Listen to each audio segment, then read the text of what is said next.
A listener warning. Please be advised that this episode contains content that may be disturbing to some listeners, including descriptions of violence. Listener discretion is advised.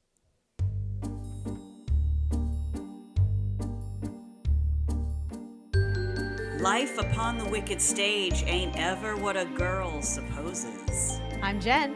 I'm Ashley. And I'm Olivia. And we are, in fact, three different people. This podcast focuses on true crime under the spotlight of arts and entertainment. So grab your beverage of choice and settle in. Places, ladies. Here's our episode.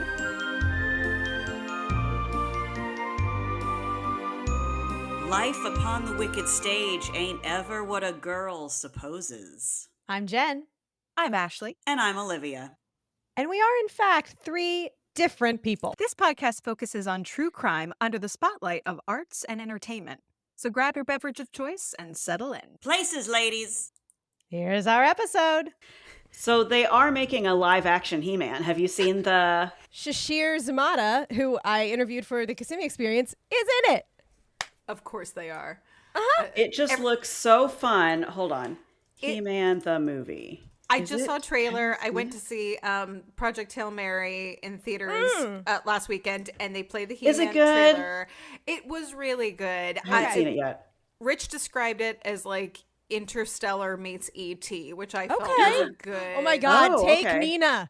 Yeah, right. Yeah. Except this alien is like, he's not scary because he's a rock creature. Right. So it's okay. I mean, E.T.'s cute. He's think. cute. My sister has a phobia. Nina is cute. Yeah. Of E.T.? Ashley, as much as possible, I put E.T. in front of her face. Like whether it's tagging her in a post on Facebook, finding a birthday card. So join the fun. Really? Yeah. I didn't know about this. I'm this is her Achilles heel. Yeah. Does it come to life when you leave the room? Small world. Yeah. All those dolls. Why do they get haircuts every year? One of What? Yeah, they get haircuts because the yarn gets like longer. It loses its stretch Because they're growing time. hair. They're growing What? hair. No, it's not growing. Holy hell! I've never heard that one. Yeah, It loses its coil, so they have to just keep trimming the yarn. That sounds like a Conjuring Part 6, if you ask me. But okay. Yeah. My favorite animatronics. Last thing I'm gonna say before we actually start what we're supposed to talk about. But my favorite animatronic on Disney property is actually in Small World. Is it? I think I've talked about this.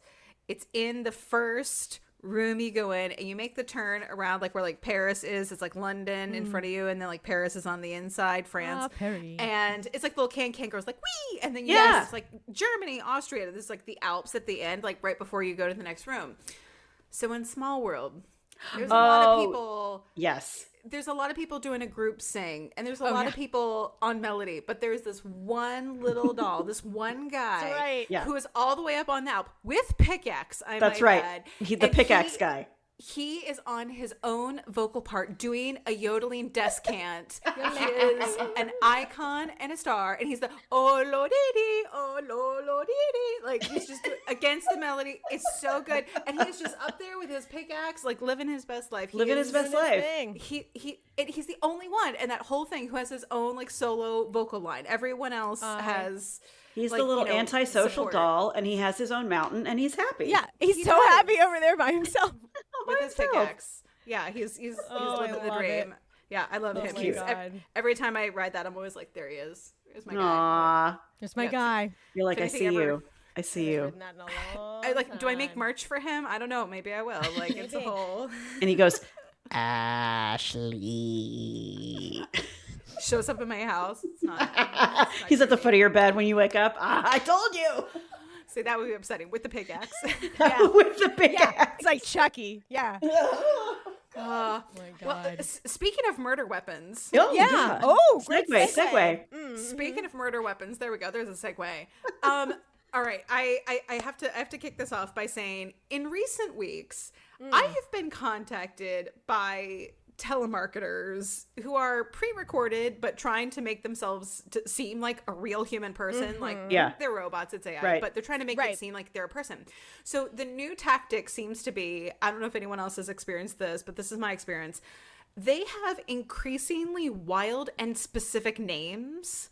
Like, they're introducing themselves at the start of the call. So they're like, hey, Ashley, my name is da-da-da-da.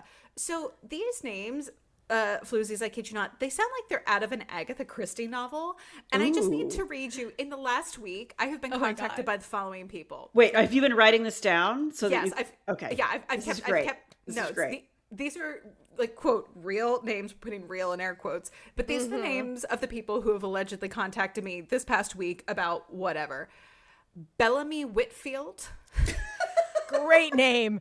Wow, well done. Claudia Dunlap. Claudia Dunlap. Wanda Townsend. Byron Fenwick. Rebecca Nightingale. No. And last but not least, my personal fave, Lennox Thatcher. Stop it. Lennox Thatcher. That was great.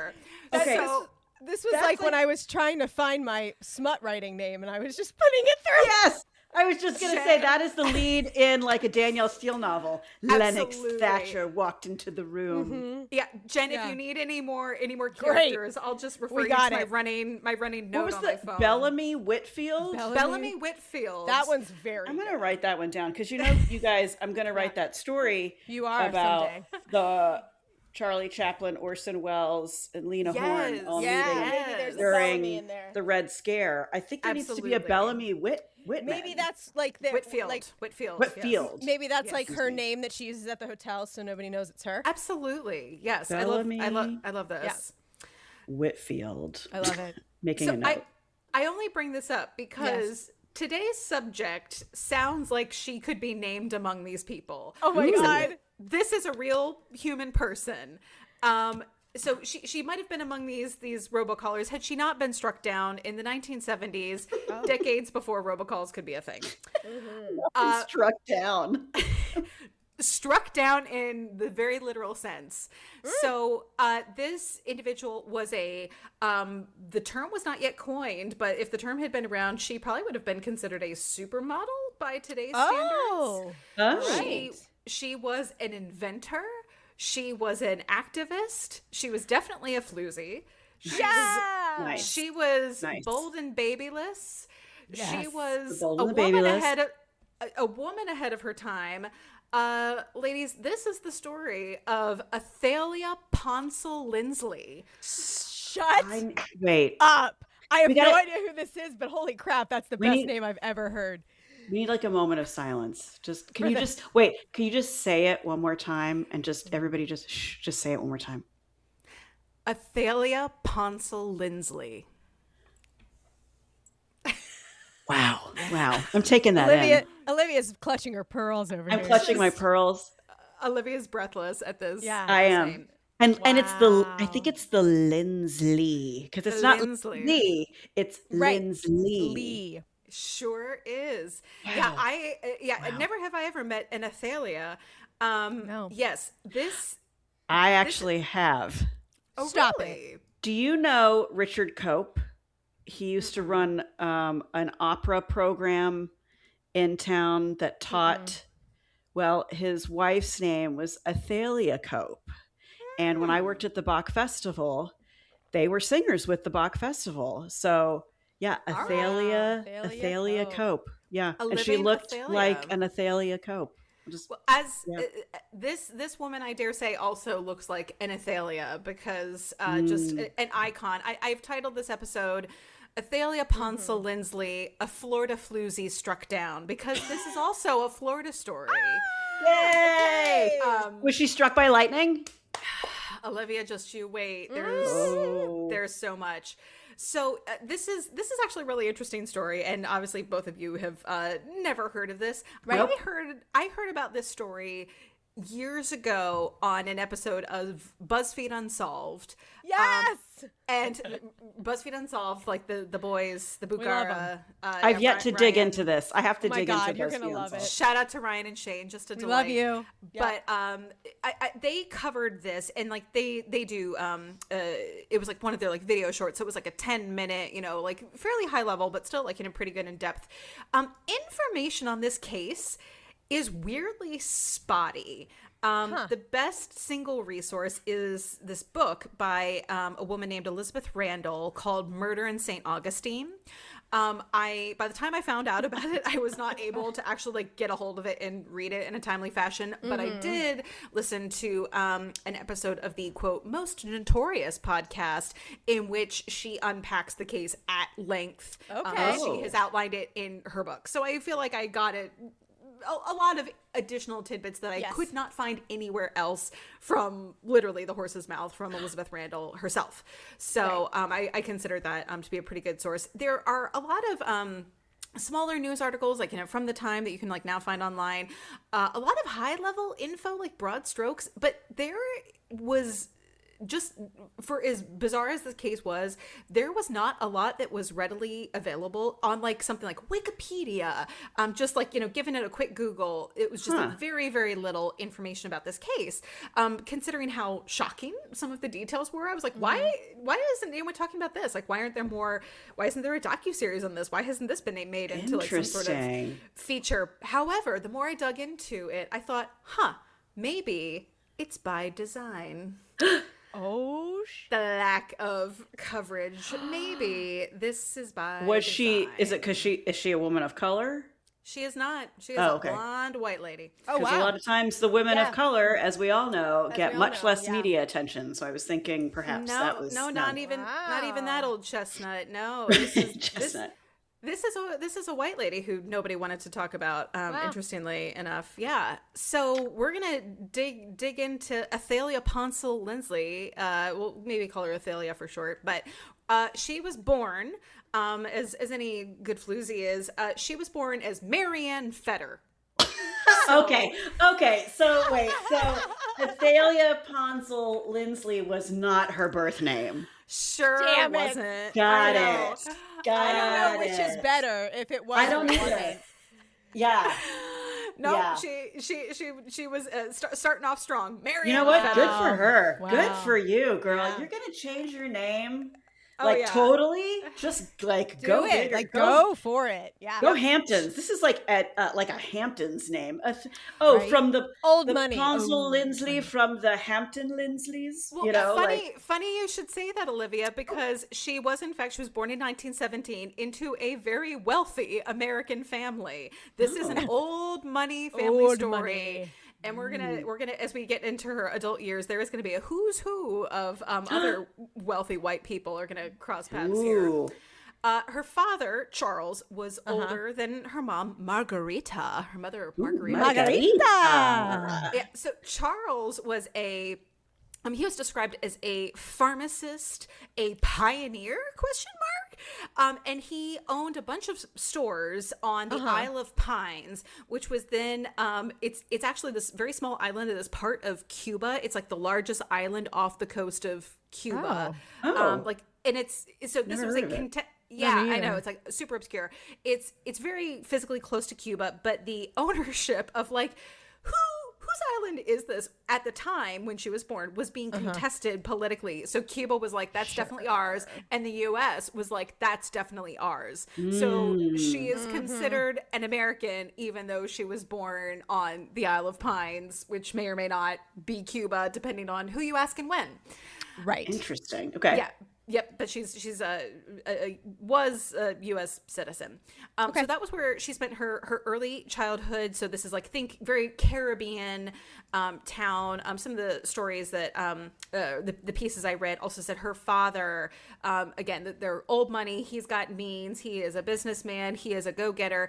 He did a lot to effectively industrialize the island and really develop it commercially, get a lot of industry built up on the island because it was pretty rural, I think, initially, and just not So white a people lot. colonizing an island. Interesting. Sure Never heard of that were. one before. Yeah, good, bad, right or wrong. Her father was involved with a lot of that. So they were a white Anglo-Saxon family living on this island. Wasps. Yes. Okay. Yes, absolutely. Okay. She also had a younger sister, Geraldine, who was a couple years younger than her.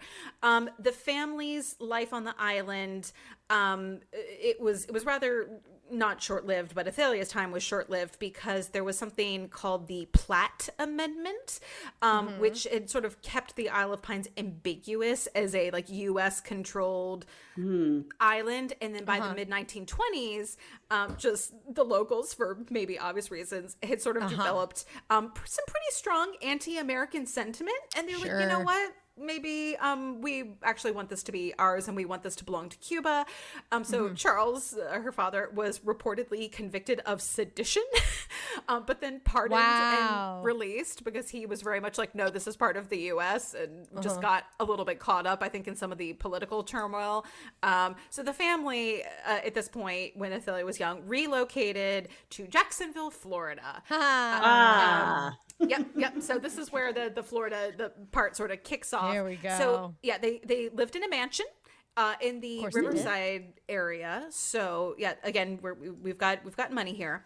So Athalia, like her whole life involves like, you know, wealth, privilege, politics is very much sort of a part of her like understanding of the world because of like, you know, her father from like, you know, a very early age. Her mother, it was also noted, was unlike, you know, women of the time. You know, we're thinking like, you know, 1920s. Her mom was also just an extremely like vibrant, outspoken woman herself. And she was not like, I am the subservient like wife to you, Charles. Like she was also like right in the thick of it and just was not afraid to like speak her mind or to like talk back to people, and was also like very, you know, plugged into like the community and politics, and was like out of the home like doing the thing. So both of her parents were, I would categorize them as being like pretty politically active and outspoken, and like mostly for things that I would say at least that they believed were you know, positive, and really wanting to be very civic minded and community minded, and say like, hey, we want, you know, our town, like our place where we're living, like we want it to be the best we can be, and we're going to do everything, you know, within our means to make that possible. So again, Athalia's father, being a little bit older, he died in 1937. So Athalia's like 20 at this point. Okay. Athalia and her sister, Geraldine, at this point, they had moved to New York City. Oh. The Big Apple. The Big Apple. So they went from Jacksonville to New York. And when you say New York City, is it the Manhattan or more of like the... Okay. This is Manhattan. So this is where this is why we're really talking about Athalia today, because Athalia was in fact enjoying a life upon the wicked stage for most of her 20s. Yes! So her occupation was listed as modeling and advertising. Oh, okay. It was at this point that she changed her name and started going by Athalia, and like ditched Maryanne. Was like, who even is this? And both sisters adopted the surname Ponsell as a professional name. Where did this come from? Where did Ponsell come from? Unclear. There is no, I could not find anything to be like, where did you come up with Ponsell? And Lindsley. Like, that's just so specific. So Lindsley, not a spoiler, Lindsley is one of her married names. She tacks on later. Yeah. One of her married names. She and her, I know. Floozy indeed. She and her sister took the same fake name. Yeah. That's Very interesting. interesting. Yeah, they're like, we still want to make sure people know that, like, you know, We're we're related. sisters together. Yeah. But don't consider us part of that family. Right. We're sisters, but we're over here. Yeah, we want to be on our own, away from our old money, but also we're sisters. I'll also just say something that struck me as interesting as I was like researching this, you know, or the kickoff again. I think she moved to New York when she was like 19, 20 years old, like, you know, right there. And honestly, the difference between someone like Athalia and someone like, say, Elizabeth Short, aka the Black Dahlia. Yeah. Really the difference between, you know, these two people, or a lot of people that we've also, you know, talked about, like, you know, the Broadway Butterfly and like some of these other women of this era that we've covered in other episodes, who were just like, I am just a young woman from fill in name of state, and I'm going to go to New York City and try to like make it, like, you know, as a star, you know, as an actress. And the big difference, and something that is notably absent from Athalia's story, is struggle. Poverty, right? She yes. didn't experience. Listen. Because family money. Yep. So Right. yeah, there is You have to have money to make money. Yeah, there is no whiff of like, oh, she like took this job and like there was a creepy man because like she had to like deal with him. I was like, didn't no. have to. Lady of the Night. That's why they None of called that. them the Broadway butterflies, because they flew up there as if they were gonna, and then most of them didn't make it, and they had to become sex workers basically to survive. Right. So like Athalia and Geraldine, But I don't. them. Not the I don't know Ponsell that they- sisters. Exactly. And I don't know that they lived together, but I assume it could be inferred that it was like, well, their family like probably just like paid their rent and made sure they had, and they were both working. But again, it was like not that struggle of like, oh gosh, I'm between jobs or whatever. That is notably absent from their story. Yep. Unlike a lot of other people we have, especially young women that we have covered of this era. When So people I thought take advantage of them, I wonder. So notation. because they didn't become estranged from the family. This wasn't like they ran away. So just a not at thought, all. and I don't know if you came. I just had a thought that I wonder if the name change was actually the parents were like, okay, you all want to go try to be actresses, Maybe. and that's still kind of a profession of ill repute, and we are well known and wealthy, so you all can do it, but you have to do it under a different surname. I just wonder if that was part of the conversation. I didn't come across anything, Olivia, that really said one way or the other. It seemed to me, Dad's dead, but it seemed to me, based on the description of her mother, and the fact that she remains close with her mother throughout her life, that her mother did not, in fact, think like this was a taboo career at all. Like that this was very much like, no. And I think it was also in the category of, I was watching a different documentary about something totally unrelated, but it was, it had to do with people who do dressage and like show horses. And it was talking about just like this world and sort of like this like hobby / career. But they said this is also something that like really wealthy people pursue almost exclusively, because in order to even just like sustain this at all, you just have to have like an ungodly amount of cash to support this like Horses as a habit. are expensive. Yeah, and it's like, but there are people who work to make money, and there are people who have money but work to just have something to do. And I sort of got the sense that it was like, if The you dream. Right. If only. like Athalia, I'll just say here at the start, and we're gonna get more into her career, but like you'll see, she was an extremely motivated person. Like this woman had hustle. She had a lot of stuff she wanted to do and accomplish. She was a Renaissance woman, but at the same time, if she had just been like, I want to just purely be a socialite and just like go shopping and like go to a party, she would have still had a very nice life because she had family money. So she didn't need to become an actress, but she's like, I'm interested in that. And it was like, great. You will never have to worry about making it, because even if you don't, it doesn't matter because you're fine. If only, right, guys? If only. I just love to like not work so hard for a little bit. Just a little bit. Like, just for a little while. Like I'd like a break. I know, Jen. Yeah, you get it. So I will say, her. We're going to talk about her modeling career first, because I think of her sort of performance facing career prongs, this was probably where she actually had the most traction.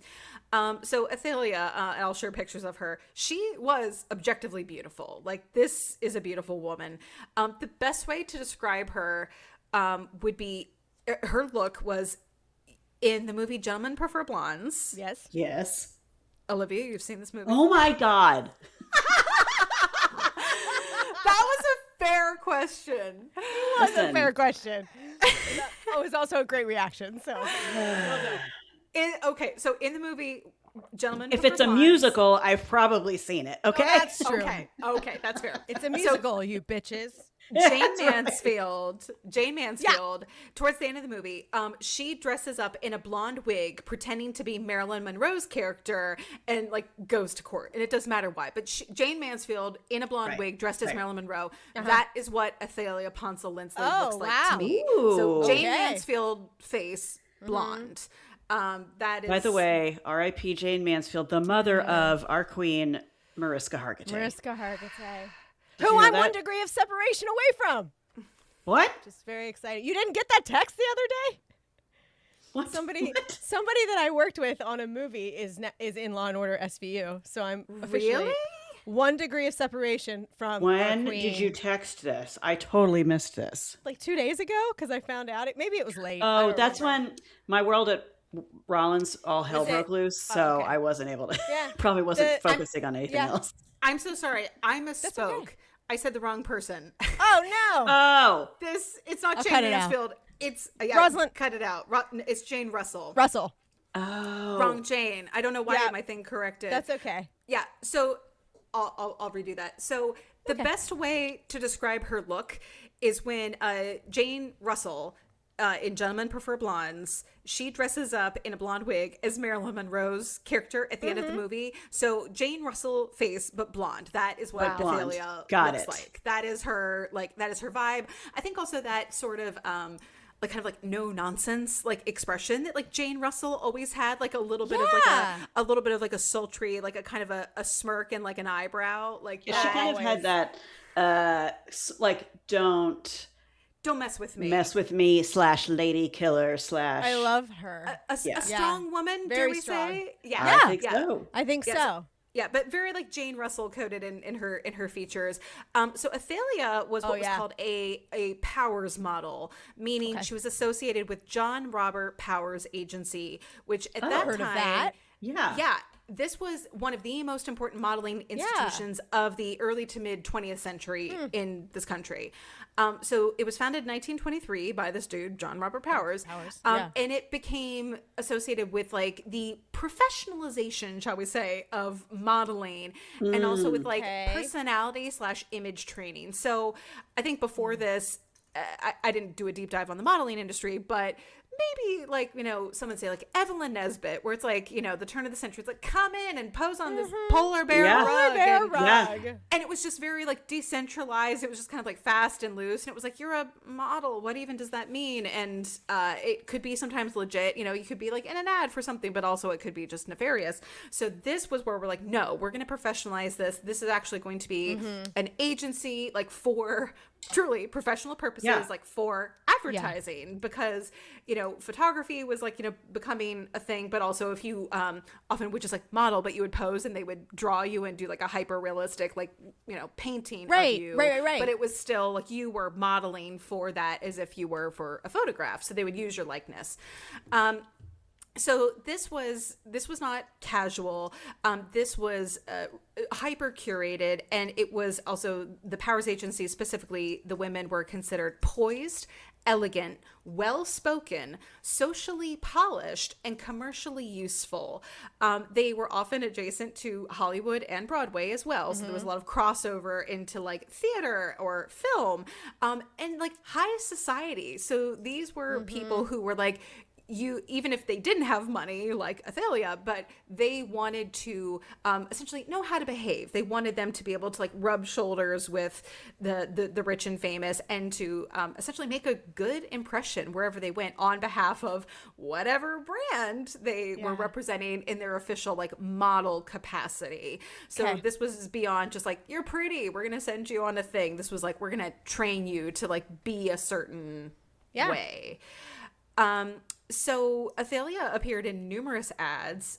Maybe most notably, she was a Chevy girl, as in the car. The car? Wow. So being a Chevy girl, she was representing Chevrolet in national advertising campaigns. So she was in Life magazine, she was in Look, she was in dealership promotions, print campaign. And she wasn't just like a random person in the background. She was part of the visual identity of the brand. Like, and I read a thing, it said the subtext was like, if you buy this car, this is the life you get and the woman associated with it. Aspirational. That's the word. That's the word that is used all the time. Aspirational. Yes, absolutely, Jen. And that's what Athalia was. It was like, this is the aspirational, this is the woman that we know you want. So this was, again, she had national visibility based on this. And that's because huge. She fit the ideal American beauty standard of the time. It was like, she is the blueprint. She also promoted Listerine toothpaste. Hey, toothpaste. Toothpaste. They had toothpaste? Apparently, it was new, I guess. I don't know. Okay. Wait, what? Listerine toothpaste, not like the mouthwash. Powder. It was tooth powder. I thought you meant I thought you were like, they had toothpaste back then? I was going to be like, yeah. No, girl. I knew that. Okay. I knew in the 70s they were like brushing their teeth with urine. I get it. Like that was a long time ago. No, they do have tooth powder was a thing. It's in a movie with Audrey Hepburn and Cary Grant, and they're like going through like things in a bag, and like 1 tin of tooth powder. I'm like, the hell is that? It's toothpaste. Charade, right? Yeah, Charade. Love that movie. Me too. Shout out to Charade. She's never seen it. Look at her shaking her head. I haven't seen We'll that get her. one. It's not a musical, so See? we'll get her. Ashley's so disappointed. Olivia, we'll do it on my big screen. Yeah. I've seen Funny Face with Audrey Hepburn. Yay! A musical. Olivia, this is considered the greatest movie Hitchcock never made. Yeah. Oh, why? What do you mean? Like it's it's a mystery. Yeah, people assume it's a Hitchcock movie because of the way it's structured. It's not, but it seems like it should be. And it was right after Cary Grant did like a slew of Hitchcock movies. So they're like, oh yeah, that's a Hitchcock. And Hitchcock was all like salty about it. He's like, I didn't do that one. Not mine. That wasn't. Stop bringing it up. It wasn't me. So salty. So anyway, she did all these prominent ad campaigns in, the 40s. And again, her beauty was really key. She was also trained and, like we said, marketed as this image of feminine aspiration in terms of both looks and the way she just presented socially. Later in her life, when she moved back to Florida, the same confidence and self-presentation may have read very differently because she was no longer young. She was not glamorous, but arrogant. She wasn't polished. She was theatrical. She was not assertive, but difficult. This is definitely the road I'm heading down, by the way. Difficult. No. Difficult, assertive, theatrical. Assertive is good. Theatrical pushy. is good. I don't think you're difficult. I think people might call you difficult, but that doesn't mean you are. Precisely. Who's calling me? I'm not saying anyone is. I'm saying there's a thing with women when they're assertive and stand up Oh, for that's themselves that we're called bitches and we're called difficult. Yes. You're not.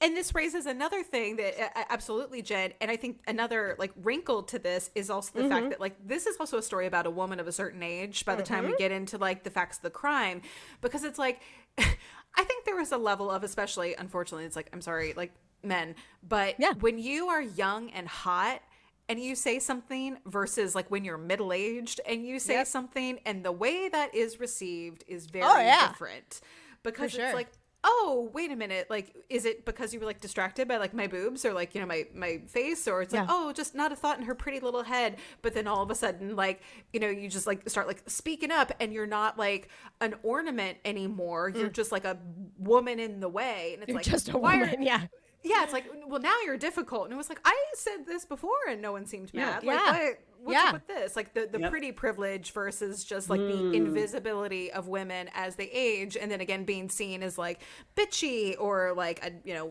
outspoken or like a nasty woman. It's like, no, this, it sounds like she was consistent in who she was through her whole adult life. But when she was younger, it was just received a little bit differently. Yeah. Around the same time, same era in New York City, she was on Broadway. She was a dancer and a chorus girl. Wow. Yep. So she was also on the stage. So she had some talent. So like it wasn't just, all right. Multi-talented. Yeah. So this was also right before we entered into what we consider now like the way we have musical theater, as far as like, this was right before Showboat and Oklahoma, like, sort of that kickoff of a story-driven musical. This was when we had Broadway, we had musical theater, but it was more of that, like, vaudeville outgrowth, and it was more of, like, a review and a show that was a bit more disparate. So it was still called, like, a Broadway musical, but it wasn't a story-driven show in the way that we now think of as a Broadway musical. So this was still in that era. She was in a show, the only confirmed credit I could find, and it sounds like she was in more, but because she was in the chorus, there's just not a lot of documentation, because chorus often weren't listed, like they weren't in the program. So just any remaining documents about like what shows was she in, there's just not a lot. But she was in a show called Viva O'Brien. Ooh, I love it. At the Majestic Theater. in 1941. And she was in the ensemble, and she was apparently credited as the Senorita. So the Senorita. The Senorita. Yeah. White with blonde hair, the Senorita. Got it. She was born in Cuba. Maybe they were like, hey, her mom's name was Margarita. They're you've like, been near Spanish. Yeah, I don't know. Yeah. You've been near Spanish. Yeah, exactly. But again, just not a ton of documentation, but she was doing Broadway as well as modeling in the same era. She also became a regular on the early TV game show Winner Take All. Oh. Yeah, so she was a what they called a hostess on the show. So think like Vanna White. Think like when we have something or a transition, we have a beautiful woman in a beautiful dress like comes out and like ushers out the prize or like moves like a placard or I won't lie. I'd love that job. A great gig, right? I mean, that's kind of how. That's how Meghan Markle kind of got her. She was a suitcase girl on. Yeah. Sure did. And then she became a princess. There sure you go. did. And then she became a nightmare. Oh. Nah, Yeah. poor Meghan. So they called this role a hostess, but basically like that was what she was doing. So again, we're talking early era television. So this is when there's only 3 channels. There's only so much, but this is coming out of New York. So these are like, national shows.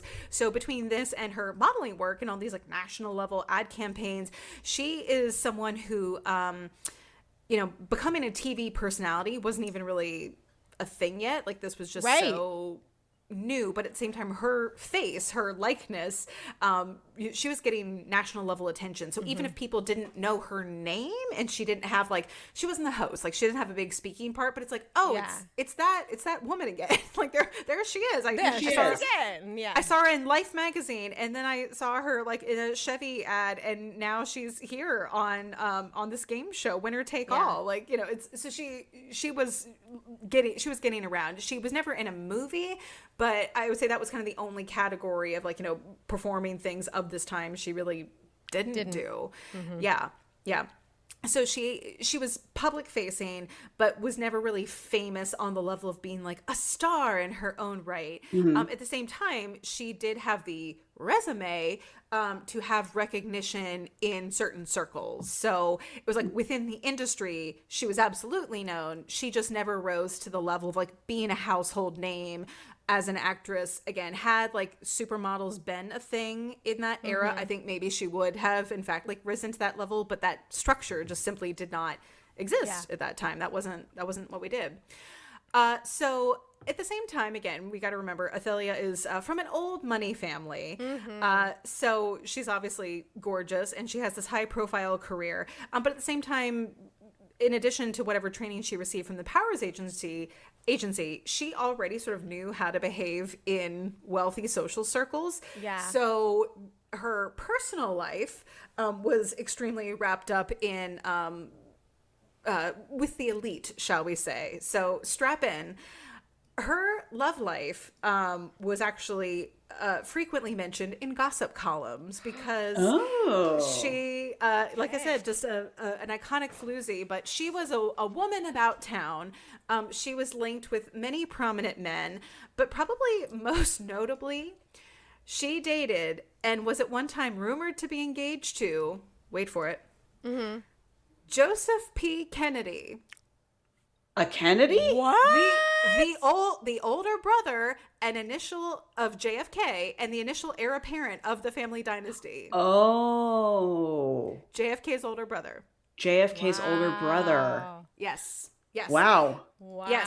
So obviously they never got married. She dodged a bullet there. Yeah, she did. Well, he didn't because he died in World War II, and that's. Oh God! Oh, and it was by a bullet. Well done. That was dark, but I had to do it. That's good.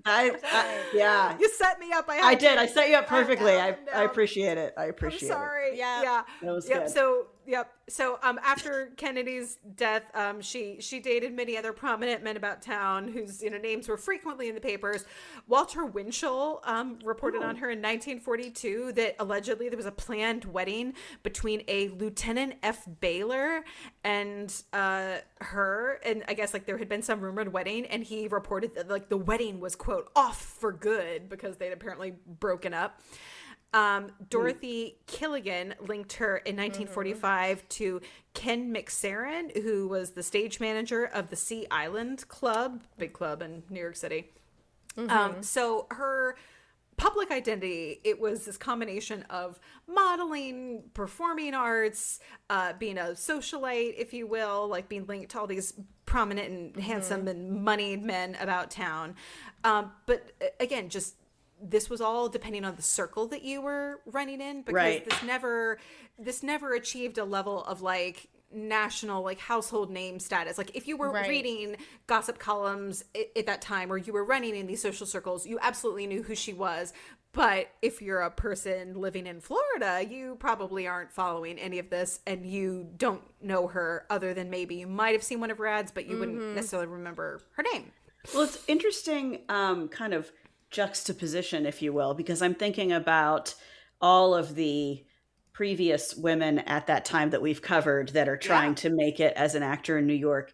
And often they would become the mistress or girlfriend of a wealthy man, but they never were quite accepted in the circle because they were seen as either they were the other women, they were the side chick, you know, or they were seen as a gold digger, and the women of society never quite accepted them. But this is interesting because she was a woman of society who also was an actress. And so it's like she's dating these men, but she's already in the circle. She doesn't really need their money. So that's really just kind of an interesting. Hey friends, Jen here, and we hope you're enjoying this episode of Life Upon the Wicked Stage. Just a few quick reminders. If you're looking for any of the visuals that we've mentioned in this or any episode of the podcast, make sure to follow us on Instagram at Wicked Stage Pod or Facebook at Life Upon the Wicked Stage. If you want more, please join our Patreon by searching the Wicked Stage Podcast. There you'll find ad-free episodes, videos of our recordings, mini-sodes, behind-the-scenes content, giveaways, and so much more. And the most important side note, if you like the show, please give us a nice rating wherever you listen. It sounds silly, but it's still the best way to get the word out and support us in this crazy podcast world. Well, lights are blinking, intermission's over, so grab those snacks and another drink and enjoy the rest of the show.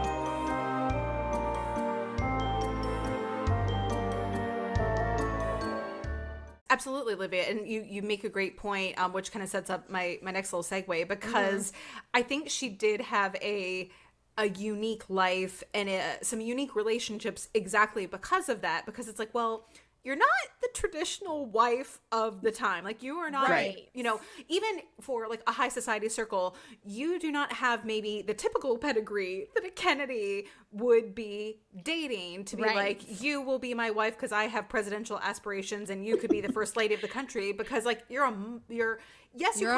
Money, but you're also a model. Oh no! How dare you, Floozy? They need more of a Jackie. You're more of a Marilyn. More of a Jackie. Yeah. But also yeah. But they're like, oh, but she's so beautiful. I'm conflicted. You know, it is that interesting, I'll say tension, Olivia. You make a great point, because she was unique in, I think, both the circles that she was kind of straddling, like the moneyed circle, but also this like performing arts model actress circle. It's like, you're not really completely this one, but you're really not completely this one either. Like, I wonder how she got along with the other chorus girls. You know, because she wasn't living the same life at all. So true, and interesting. Yeah, was that was that a point of tension? Or, I wonder. They're like, "What are you even doing here? You don't get it, or you don't need this, or you know." Yeah. So we need to talk about some of the men that she did finally marry, because she dated a lot, and honestly, good for her. She was married to a Richard. A Dick. A Dick, unfortunately. He did go by Dick. If you will. Dick, yep. This one went by Dick. Richard Dick Hyman, unfortunate. Whoa, no! God, that's the worst name! No. Not spelled the same, but unfortunately, that's Hyman. I'm like, oh, sorry, dude. Of course he went by Dick. What an ass. I know. I was like, ugh. She married Dick when she was 18, but it only lasted 2 years. Okay. This was around 1935 and ended no later than 1937-38. It overlaps around the same time as she transitioned to New York and sort of really began her professional career as a model. The thought here was, and again, some of this is making educated guesses in this book, but that she did what a lot of women of her generation were supposed to do, like I was married, just like thinking 20, that, yes, yeah, you have to be married. Girl. But to Olivia's point, she wasn't really interested in staying in that role because she's like, I got stuff to do and like things I'm interested in, and I don't want to just like be in the kitchen. Like that doesn't sound like a great time. So from an early age, she was really interested in like independence and like career aspirations, and this was not compatible with staying at home and having a baby at a young age. So that didn't last, and Dick got kicked to the curb. Marriage number 2. Dick Hyman, get out of here. So it's so odd she didn't keep the last name Hyman. Yeah, right? Yeah, didn't. Athalia Hyman. No, terrible. I'm sorry. Apologies to all the people with this unfortunate surname. Yeah, we're sorry about it. Brutal. After, as her New York career sort of began to wane, because spoiler alert, she aged like a person.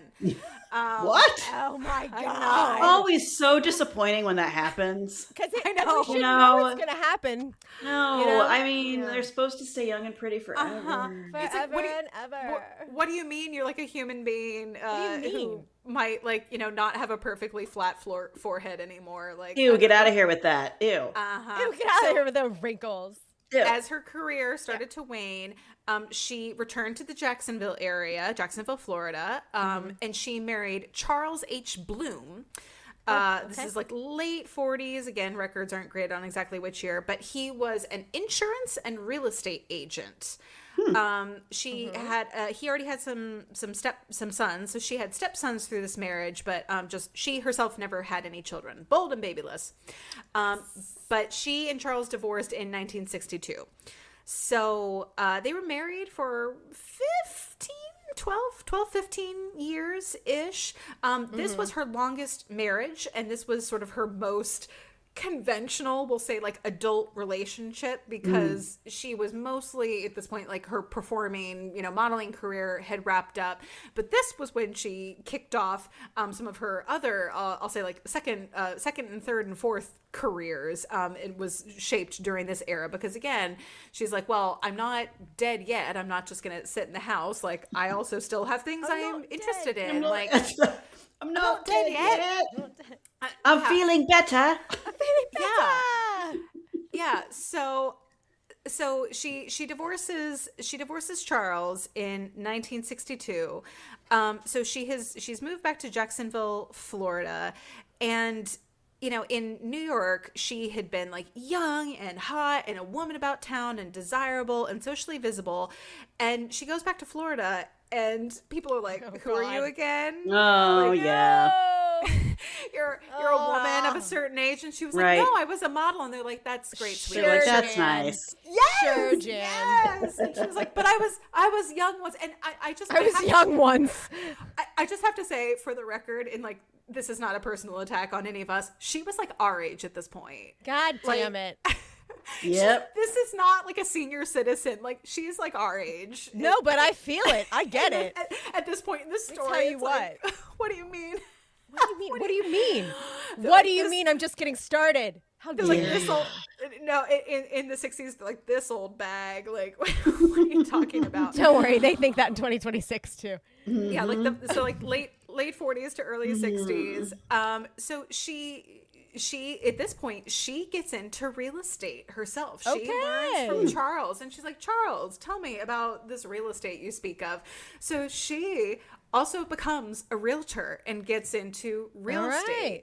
At this time, she also gets involved in like local clubs, and again, her local community circles, but also gets involved in politics and public advocacy. That's so funny because when you said she got involved, I was like, in politics? And you didn't say that, but there it is. I love it.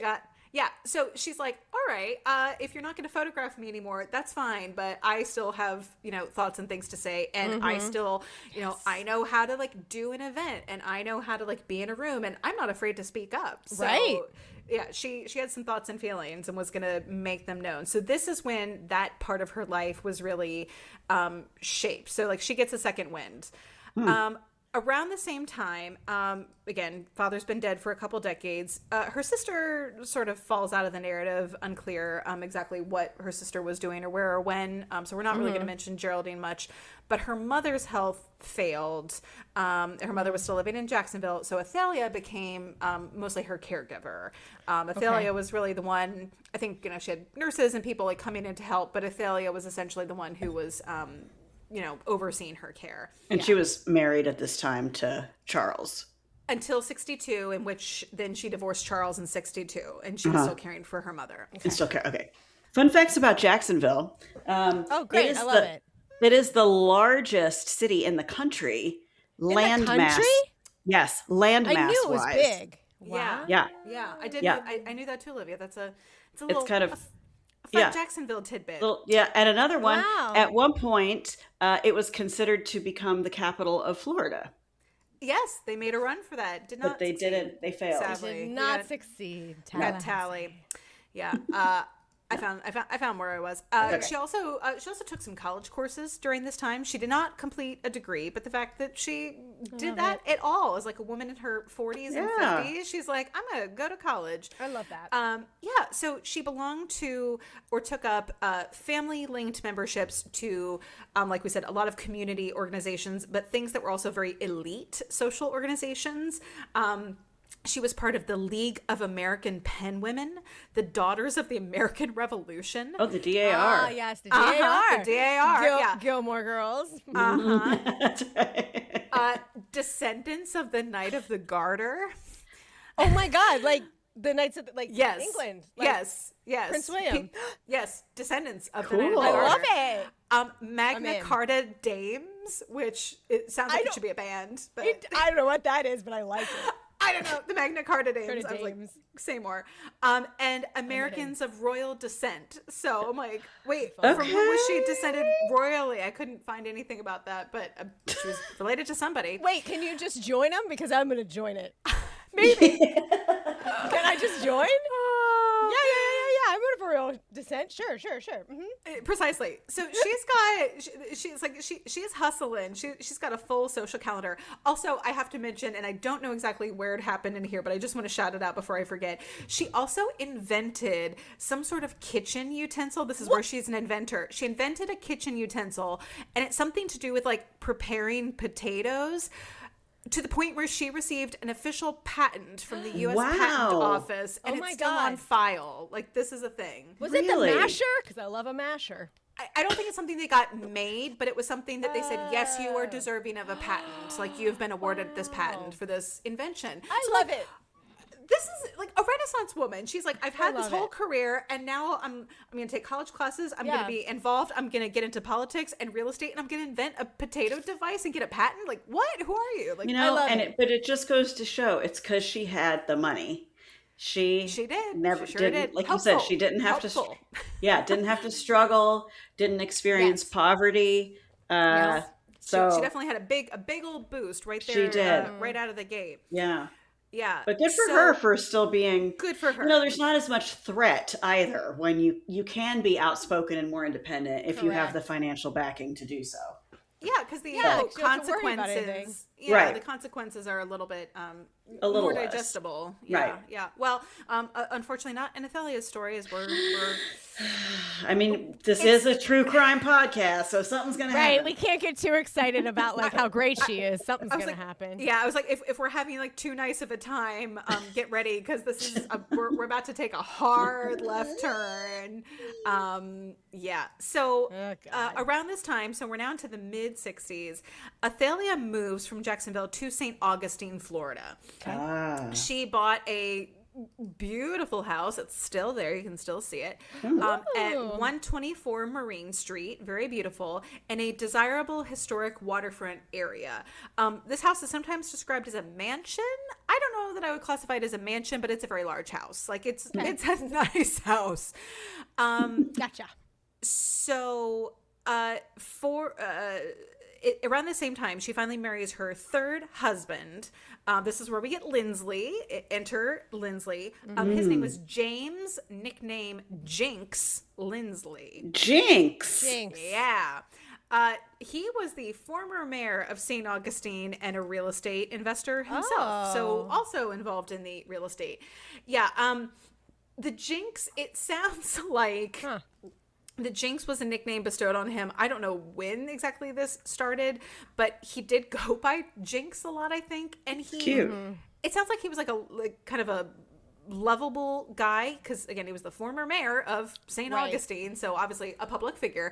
But I think also just had like weird, random, bad luck as far as like, what a weird thing to happen to you. And it's like, oh, Jinx, he's a Jinx, much like the Jinx. Like Robert Durst, except, without the, well, I mean, there was, we'll get into it.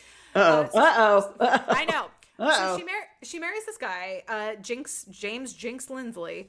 And this was probably, she is 57 at this point. So this was maybe more of a strategic partnership to create a power couple dynamic in town than a love match.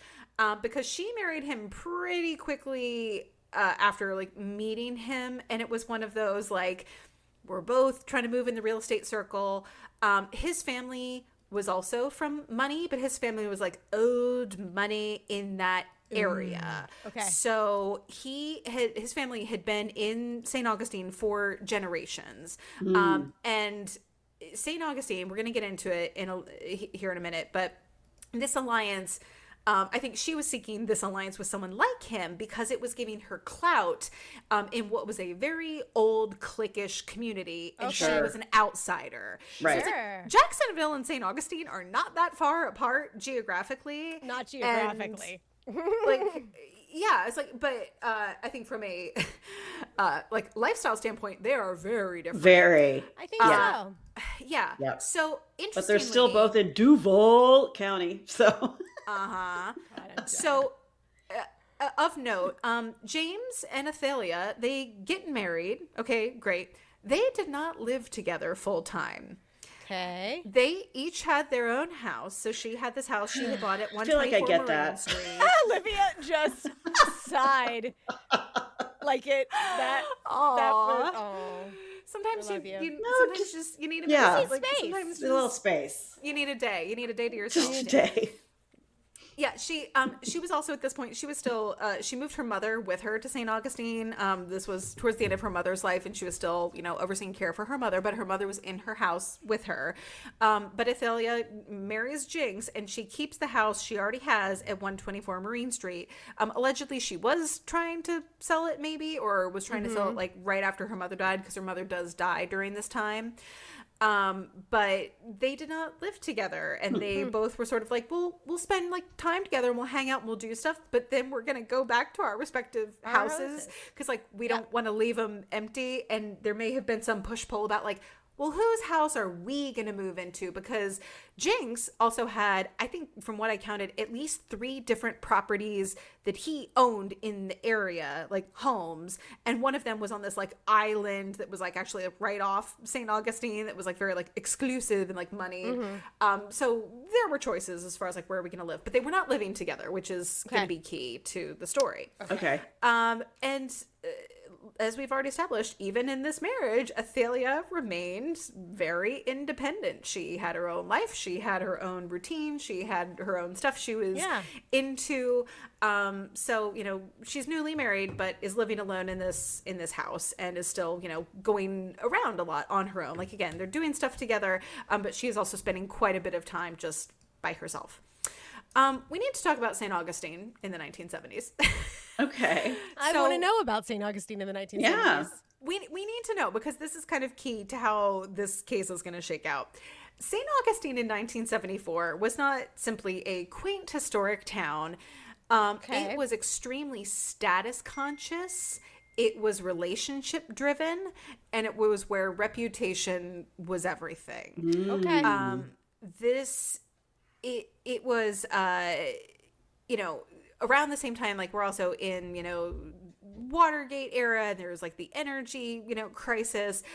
There's a lot going on nationally, and St. Augustine is very concerned with the Flagler College accreditation efforts and historic architectural review and county commission business and local civic honors. Like, it's very society-ish. Very Wow. And it's sort of like, that's happening over there. But we here, like, very self-important. Like, but we here in St. Augustine, like, these are the things that we are most concerned about. And, like, this is what we're talking about. This is what our papers are covering. And just, like, perception was everything. A letter to the editor of the local paper praised St. Augustine as being a wonderful town. And this was the atmosphere of, like, you know, perception is everything, and we want to be seen as, like, wonderful, and, like, don't talk about, like, anything bad. Nothing bad ever happens here, because this case is about to shatter the self-image and civic order of St. Augustine. So this was where old families and local networks really mattered. Civic roles really mattered. Church membership, professional status, being known, like your family is known, would shape credibility. It didn't matter if you were, you know, wrong, frankly. If you had like an old family, they'd be like, well, you know, they come from like, you know, a good family, so we will believe them, even in spite of maybe overwhelming evidence over that of like an outsider or say a newcomer to town. So despite Athalia's wealth and status everywhere else she'd ever been, she was absolutely considered an outsider in St. Augustine. She unfortunately also came from New York. She'd lived in New York for a really long time. Oh no! She'd been part of this like advertising. She was a Yankee. Yes, she'd been part of this like performing arts, like she was in the theater. Oh no, you know, and just exactly, Olivia. The northernness of it all. St. Augustine was, I don't think we need to say it, but maybe we'll say it. It was racist as hell. Unfortunately, they had a thriving KKK chapter still at this time. I know. And it was a wary eye towards anyone or anything that did not smell like the old South, despite this being 110 years, post-Civil War. Yeah, because it's like, there are parts of Florida that are still like the old South, and St. Augustine. Oh yeah, there's a lot of South in Florida. Yeah, and some parts aren't, and especially now. But in 1974, St. Augustine was very much a part of this. So that's sort of the vibe of St. Augustine. Like, it's all about appearance, and also we're very insular and very racist. So Athalia ran unsuccessfully for state senate at this time. So she's like, all right, I didn't get into the Senate, which, I mean, swing big, girl. Like, that's a lot. Yeah, it's like, quite an undertaking. I love it. And like in the 70s, as a woman, to be like, I'm gonna get a Senate seat. I was like, good for you. But also, she didn't succeed. So she's okay. like, she tried. Yeah, so she's like, maybe I'll aim slightly lower. And she plans to run for a seat on the St. Johns County Commission, which is the county commission. She probably should have started with that one. I'm just saying. Yeah. But anyway, whatever. Probably, yeah. So she, in order, like, she's like, I'm going to run for this. So she starts attending the county commission meetings because they're open to anyone in the county to attend. Athalia, being Athalia, is like, I have some thoughts. I've got some hot takes. I've got, wait a minute, what's that you say there? So she started voicing her opinion. Dun, dun, dun. How dare she? So her politics, again, she was really, outspoken. So she objected to a lot of the local governance and started challenging local officials. That's a way to get yourself elected. Right? I know. I was like, oh no, I was like, girl.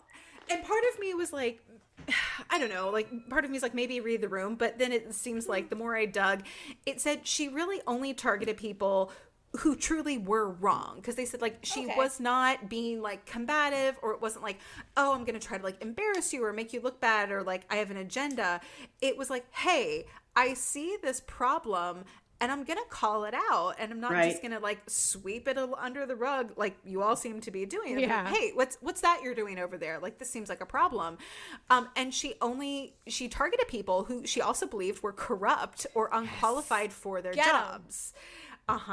So this, like, she wasn't being difficult or nosy. She was just really trying to, like, I am trying to be a good citizen and like call out like honest God corruption. Like, shouldn't we all want to do that as citizens? And unfortunately, St. Augustine was like, shut up, stop talking about that. You don't look over there. Don't do that. That's right.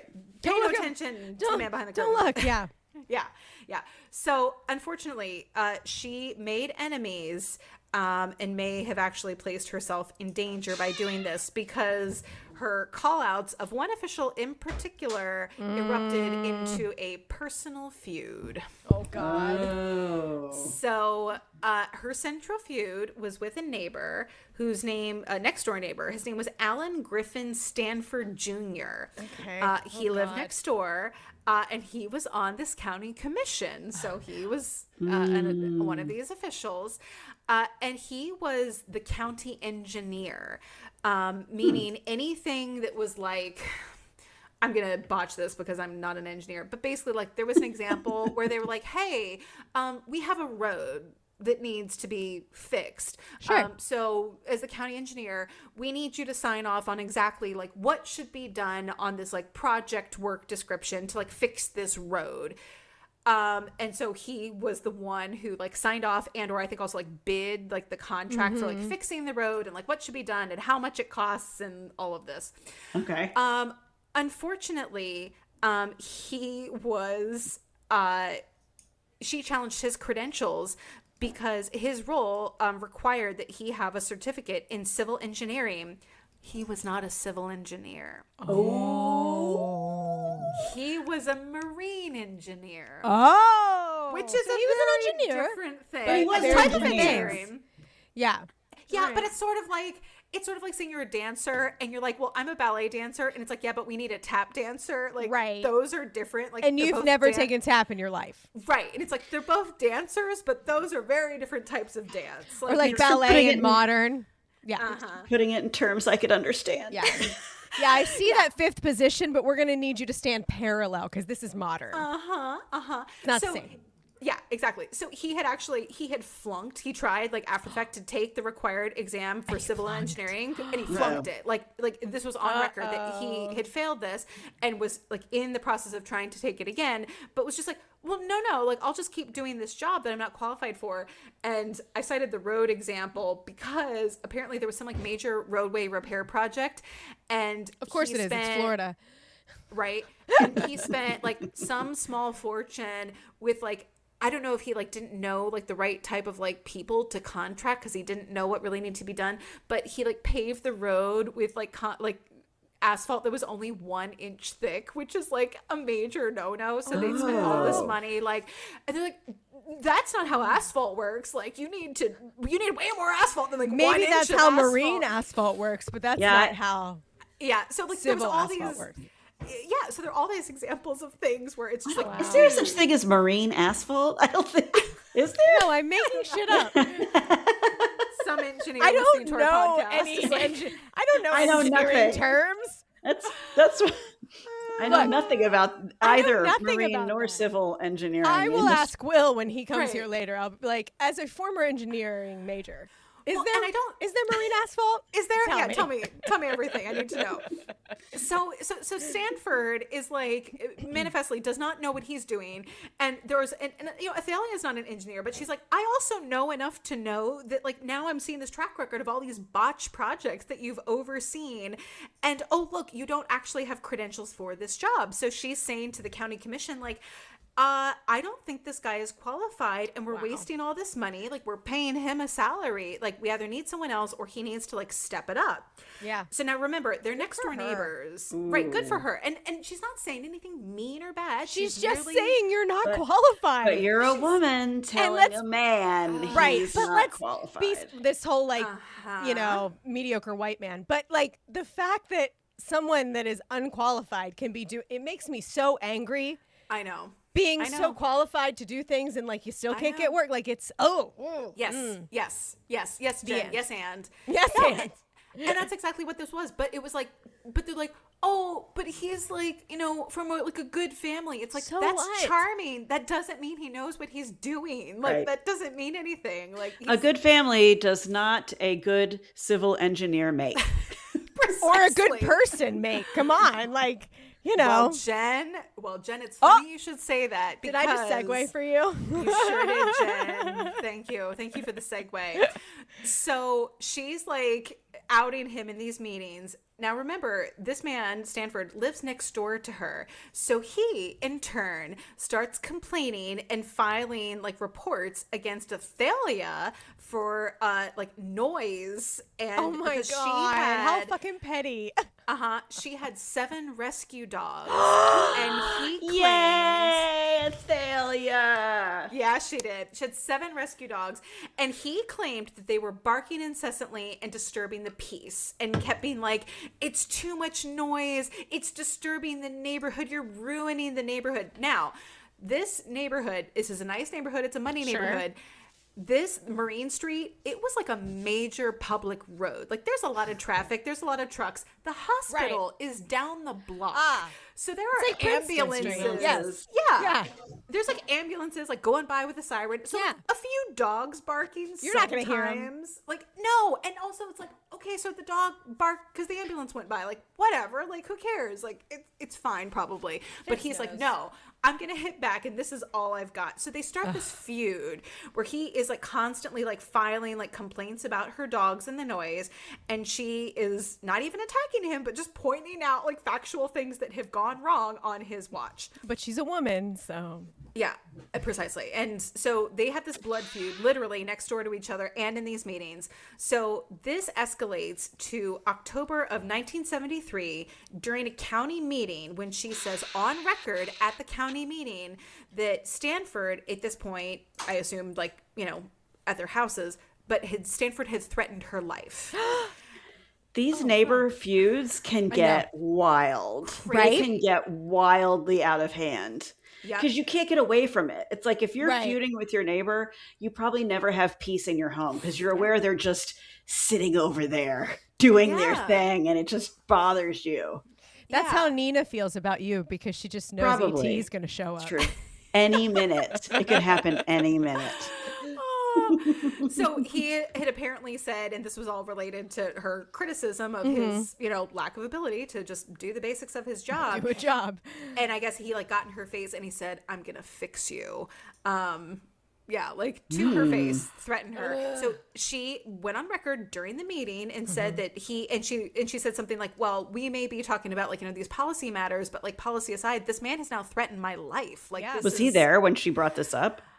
I don't know. I assume he was, but yeah. So That's she brave. also, right? Like, yeah, It's really brave.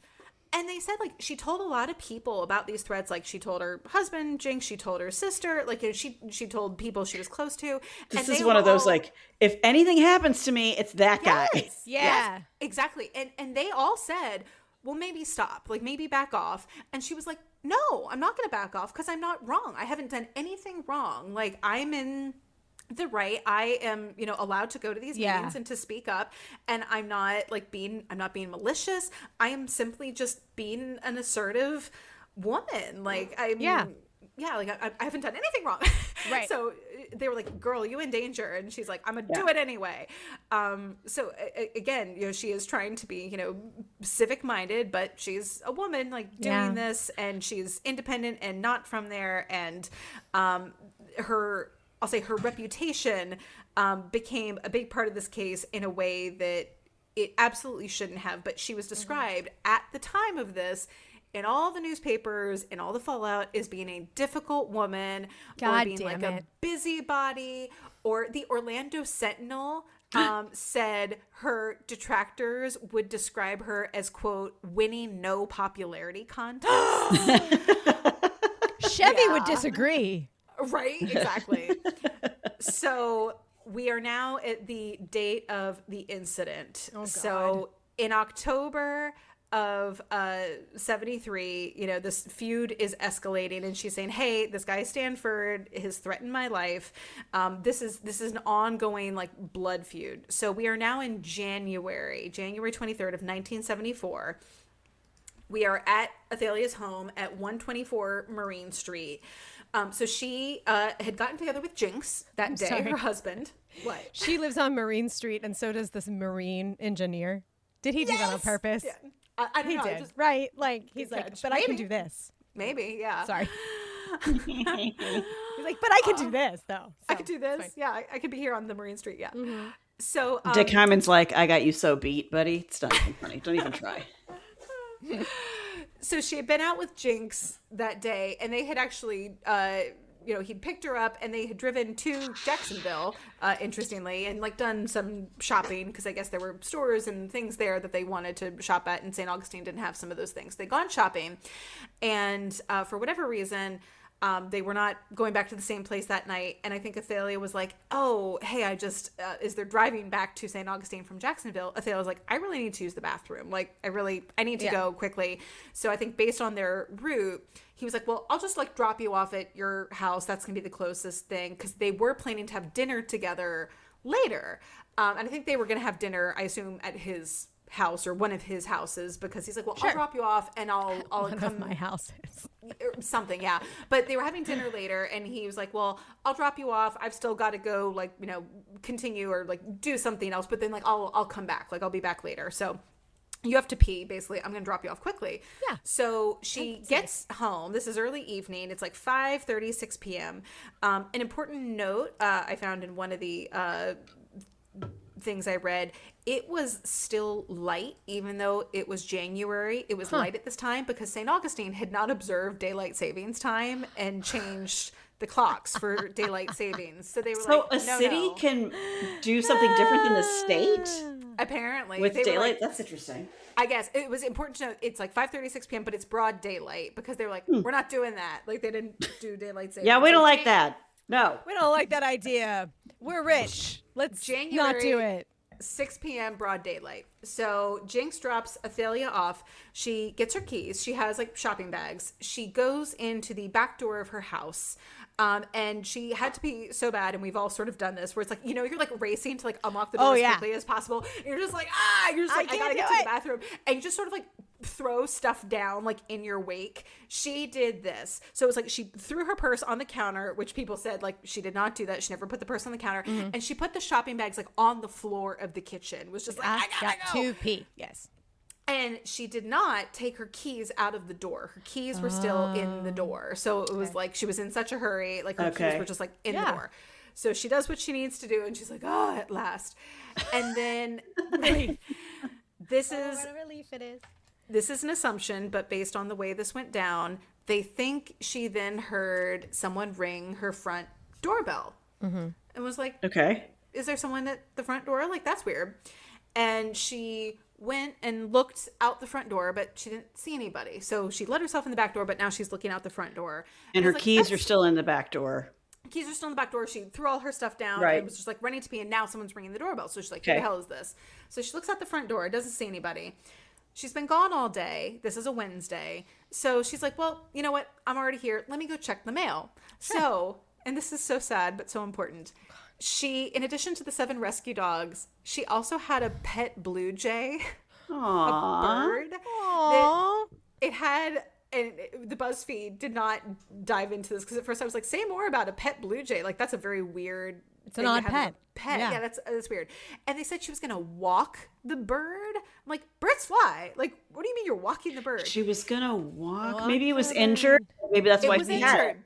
It was injured. It had a broken wing. And so she's like, well, I'm going to take it on a little walk for exercise. And she'd been doing this and had I a love love her. Athalia. I love her. So she's like, well, I'm just going to walk out to My like, the blue end of jay. Yeah, I'm going to go walk out to my mailbox to get the mail, and I'll walk the blue jay. the blue jay. So she takes the blue jay. Clementine takes the blue jay for a walk. She gets the mail, and before she can re-enter her house, she encounters a man. This man is dressed in a white button-down shirt and black dress pants. Okay. And he's wielding. Is he a waiter? Like, I wish he was a waiter. He is not a waiter. He is an attacker. God, and he is wielding a machete. Jesus Christ. Whoa. He is wielding a machete, Jason Whoa. Voorhees style. Right. Or his So, mom. This man attacks Athalia. She is struck 9 times with a machete. She was struck in the hands, like defensive wounds. One of her fingers was completely severed. And she is also struck repeatedly in the head. Okay. Oh my God. To where she's like struck in the head. What ultimately killed her was a blow to the neck. She was nearly decapitated. Oh my God. The rage. And that's personal. They always say when someone attacks someone's face, it's personal. Sure is. It sure is, Olivia. Can I ask, yeah. it's not important, but it's important to me. Okay. What happened to the blue jay? I also want to know. Trigger warning. Oh, no. Okay. Clementine did not survive and also died during this attack. Oh. Clementine was probably trying to help. Justice for Clementine. Justice for Clementine. And to add insult to injury, Clementine's cage on the porch was also smashed. God damn it. Holy shit. Because this attack is like on the steps of her house. It's like on the porch. And it's like the crime scene photos, which I've looked at. It's actually, they're extremely grisly, as you can imagine, with a machete attack. They're actually very reminiscent of like Nicole Brown Simpson's crime scene. Wow. With, like, the blood down the stairs. And again, who was almost decapitated. Yeah. Like, yeah, it's like, whoa. Again, overkill, certainly overkill. And just like you said, Olivia, that rage, that personal, like blind rage. So this is in broad daylight, even though it's, Where are her dogs? I guess in the Barking house, like Did like you just Jack hear on the inside? That was not a sound effect. That was literally Did you say dogs? Jack the Chihuahua. Jack knows his He wants to know what happened to He was the on dogs cue. too. Yeah. So unclear. It doesn't seem like any of them were hurt or involved. I don't know if they were created or where they were. Okay. But basically, this blow certainly to her neck. She died instantly. She was 57 years old. So during the attack, an 18-year-old neighbor, a boy who lived like diagonally across the street, his name was Locke McCormick, and Great just name. heard like a weird noise. He heard something that sounded like a weird like chopping sound. Oh, Jesus God. Christ. Yeah, because machete.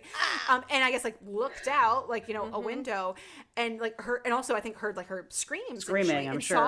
saw this man, and his back was like to where this witness was, but saw the man and gave a physical description. Said he had like brown hair with gray in it and was wearing the white shirt and the black pants. He looked like a waiter.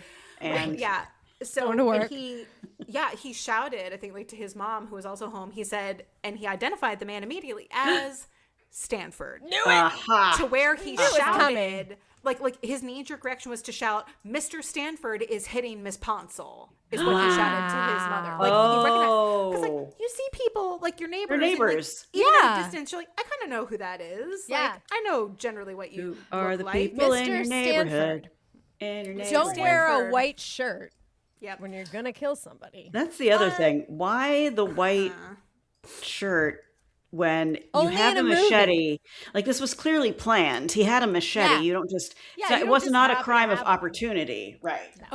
Just wait, Olivia, because this machete detail is fascinating. I do have to note that a lot of people, they said, did have machetes in this area, and specifically anyone who worked in real estate. And I was like, What? "So why?" Because it's Florida, and they would show properties that were just like lots, or like there was like vines and foliage So they and had shit. to machete them So out of the these way. people are all like riding around with machetes in their vehicles. It's to, the like, original hack Florida away. man. You know, Yes, like yes. I to, like, have some my real God. estate Gross. friends. I'm going to ask them. Do you carry a machetes? machete? machetes. Just curious. Apparently this was a situation, and this was not a weird thing to just like have around. Well, Like, it is- if it is anyone Florida. I know, but like if anyone like I worked with like had like a machete in their car, I'd be like, what the hell? Like, why do you Yeah. have this? But like, yeah, not. But yeah, Yeah. but this was a thing, so it wasn't like, Okay. oh my god, a machete, how weird. It was like, yes, weird for murder, but also not weird to just. So I have guess on the like if you premises. back then you see someone with a machete and you're like, oh, realtor, yeah, gotcha. Gotcha, Yes, gotcha, yeah, gotcha, it's just gotcha. like Little signs, machete. Yeah. Machete. It was like, Right. Yeah. Right. Athalia had a machete in her vehicle, like herself. Like she also had one. So, and her husband had one. Because they are going to look at the husband's machete of course. later. They're going to be like, where's first your suspect. machete? Yeah. Jinx. Yeah, the husband. So, so Locke McCormick witnesses this and shouts to his mom, Mr. Stanford is hitting Miss Ponsell. Unfortunately, he later backed off the statement, saying he couldn't be certain if the attacker was Stanford because he hadn't seen his face. Later accounts, and by later I mean like 10 years ago, because Locke McCormick is still alive. They suggested that he and his family had been intimidated to get him to walk back his identification. Yep. And that even Stanford himself may have intimidated him. Because it's also like, I killed this lady. Like, what's to stop me from in broad daylight? You think like, I'm not going to get you or your mom? Yeah. So his family was like, just don't get involved. Just say you're not sure. Just say you're not sure. That's all you have to say. Like, so even to this day, Ashley, he has not come out and changed his story. No, but they everything at the time said he was scared, and like friends of his all said like this was absolutely a positive ID, but then subsequently he was terrified and was absolutely pressured him and his parents to get him to walk this back and say just like, oh, well, I'm not sure, or well, like maybe it could have been someone else, or like I don't know, it's a stranger, I don't know, like just I don't know, I'm not sure. Nothing was stolen, nothing was missing, only Athalia and Clementine were killed. So this wasn't a burglary, this wasn't a domestic thing, like, in the house. Right. This was public, frenzied, just personal, like rage-filled and like risky on a main street in front of the house. Like, So do they think whoever it was, most likely Stanford, came in the back door, and then when she was coming back in the house, he came through her front door? Is that what they think happened? They think the murderer rang the front bell while she was in the bathroom, probably, and she came out to check the mail and hid on like the side of the house, because like the front porch, when you look at a picture of the house, the front porch has like it's kind of enclosed and it juts forward. So they think he like hid around the side, so he was out of the sight line of the door. And then when she went out to get the mail with the bird and came back, he ambushed her as she came up the stairs to go back in the front of the house. So the back door really had nothing to do with it. Her running in the back door, leaving the keys. Okay. Probably not. Okay. There was oh wait, that's later. So an important detail. So this does not stop here. So this is in January of 1974. In November of 1974, we have another murder. Okay. What? Athalia's friend and neighbor, Frances Bemis, another outspoken woman of a certain age, was also murdered. God damn it. So Frances was also just, again, a woman who had lived in New York City. Oh, no! And had been the devil's prominent. Playground, right? Jesus. I know. She'd been prominent, and like she'd had an amazing career in like advertising and public relations, which was like huge for a woman in like the 40s and 50s to have at all. So they were friends because like, hey, and they lived on living here. Same street. You said she was a neighbor. So they lived the same community. I don't think she lived on exactly the same street, but Frances Bemis, I think was also again an outspoken lady, and she had said something like, at the time of Athalia's murder, because they were interviewing friends and people, and the paper interviewed her, and she said like, this has to be personal. I can't believe this is like a stranger danger style, like there's just like a mad attacker on the loose. Because she said St. Augustine, and this was true, is so safe. Like, we do not have a lot of crime. This sort of thing doesn't happen. Like, this has to be personal. This doesn't happen here. It's so safe. And she said, I go out walking every night and I am not afraid because this community is so safe. And I think it was like a week later, she goes out for an evening walk on November 3rd of 1974 and did not return. Her body was found the next day in a vacant lot near the corner of Bridge and Marine Street. God damn it. Same area. Same area. Different method of death. Her skull had been crushed by a cement brick and she was badly beaten. Oh my God. So not a machete, so but much also rage. it was like, so this woman who was outspoken gets murdered, and then another woman who like defends her and is suspicious it is outspoken, also gets murdered. It matters too because Frances Bemis was rumored to know something about Athalia's murder. And people said she had been gathering information for a book on the case. Because she felt it was not being properly investigated and yeah. She was gonna blow it open. Out him. She was gonna out him. Yeah. She said, "I'm gonna look into this myself." Again, as an outspoken woman who like takes no shit. Yeah. So this was possibly she was maybe killed to silence her. Yep. So Stanford had by this point, we're gonna back up here in a minute, but Stanford by this point, so between January and November, he was indicted and arrested, but he was out on bail during the time of Frances's was he now? murder. He sure was. He sure was. So if this was about shutting somebody up, and the primary suspect sure was still around, happened to be out. Yep. So we're going to get into the evidence because there's quite a bit more evidence that I think, as we'll see, is just increasingly overwhelming. Locke McCormick, we have an eyewitness. He had a powerful identification, but was also persuaded to walk change back. his story. Was he again at the time? 18. He was a kid, right? Yeah. 18. Yeah. Teenager. So eyewitness, but then kind of walked it back and seemed scared. However, there was physical evidence. There was a blood trail at the scene. So there's this bloody murder on the steps of Athalia's house. There is then a blood trail because, someone has now probably covered in blood themselves, but also has a machete dripping with blood that was not found at the scene. There is a blood trail going from the murder scene back through the yards and over the fence to Stanford's house. Okay. God. Oh my God. Come on. So there's that. Unfortunately, this was not handled carefully by investigating police who may or may not have been part of a cover-up because remember, Stanford, he's from a good family. Good old boy, He's a pillar of the community. So, aren't they all? I shit you not. The police show up and they see the blood trail and they're like, there's a lot of blood here. We should hose it away. This is upsetting. What? They hosed the blood trail? Yeah, they hosed it off before they could properly document this blood trail. Because they're like, there's blood here. We should get rid of this. This is making a mess. It's going to stain. This is like a biohazard. We need to hose this down. Yeah. Ew, we should clean this up. Oh, So they my cleaned up God. the blood. Cleaned up the blood. And they're like, what do you mean you cleaned up the blood? What do you mean? What do you mean? What do you mean? Yeah, what do you mean? So the blood trail really, I think, was pretty much a smoking gun there, implicates him. But wait, there's more.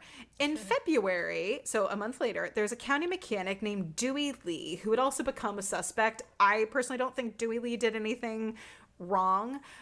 People said he was a suspect because of what's about to happen, that he is about to make a big evidentiary discovery. And people are like, oh my God, Dewey Lee, how in the world could he find that if he didn't know it was there? Oh, okay. Yes. Dewey Lee apparently had a regular walking route. Okay. I'm not getting into all the reasons of why he had this very hyper specific route, but when you hear it, you're like, oh, that really makes sense. But basically he was a salvager, and he would go to certain places salvage scrap metal and different stuff. And I think he also had a troubled child who was frequently running away, and he was always out looking for his teenage child, and there were certain places the teen was known to hang out. And so his route was very specific and would include these places he had found his teen just chilling in the past, and then was also looking for scrap metal. So he had this weird nightly walk, I guess. So he is out near this dump area that was adjacent to a marsh, but it's a dump where people go to leave trash, and why were you at the dump? Who could have foreseen? He's I go to the dump all the time. He's a salvager. That's Right. So he's I'm not the murderer, and I just led investigators right to this. I go to the dump every day. So he's walking by the dump and he sees something different because he's there all the time, and he sees a new item, and he's like, that's different. It's a bundle, and in this bundle is a rusty, blood-covered machete. A wristwatch also covered in blood. Oh, wow. Yeah. Dark pants covered in blood. Jesus Christ. A white shirt covered in blood. What? We knew that was coming. A belt with blood, a purple tie, no blood, a Oh, pink towel. Purple tie. Well, at least he tie. dressed up for the occasion, I guess. he did. I He guess, did. yeah. He was like, "This is special to me." So I've been saving this tie just for some Just for special this. moment. Yeah. And a pink blood-stained towel that was rumored to match towels from the Stanford home. So it was like he got back and he's like, I'm going to wipe some of this blood off and I'm going to take off these bloody things and wrap them in a bundle and take it to the dump. Take it to the dump. So the watch in particular was traced to Stanford via the serial number and was identified by the jeweler who had sold it to him and also repaired it recently. So they're like, this is your watch. Smoking machete. wow. If we yeah. Pants and shirt were reportedly determined to have been purchased by Stanford's wife, and even had a laundry mark in the shirt, like in the collar, that like was like Stanford, like Mr. Stanford. Wow. This has to then and how long after when was this discovered by? This is a month. This is a month after the crime. Okay. So the machete, this is the best part. This is the best part. The machete had actually been checked out by Stanford from his office, from his county clerk office. He was like, "Hey, I want to borrow a machete.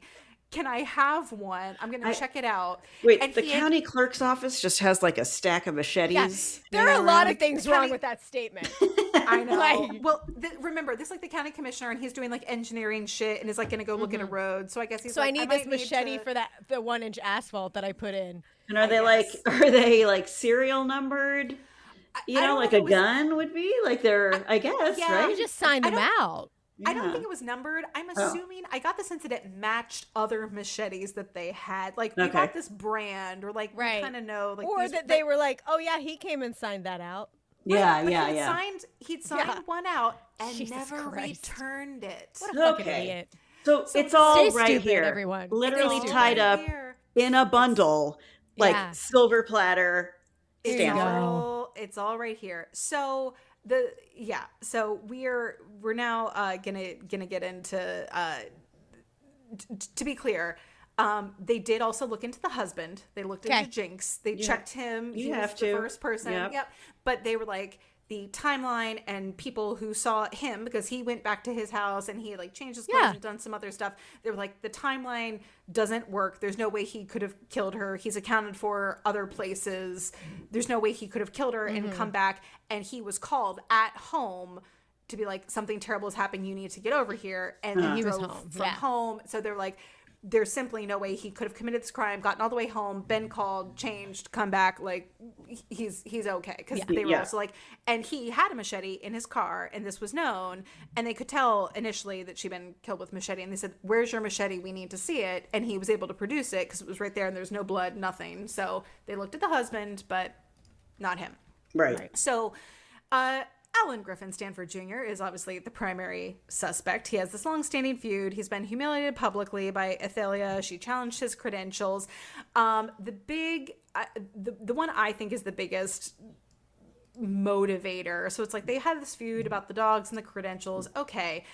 On the day of the murder, Stanford was visited by representatives from the county, officials from the county, looking into his lack of proper certification for that role. And that was the day the chickens came home to roost, and they basically said, "Hey, you don't have the certification. You failed this exam.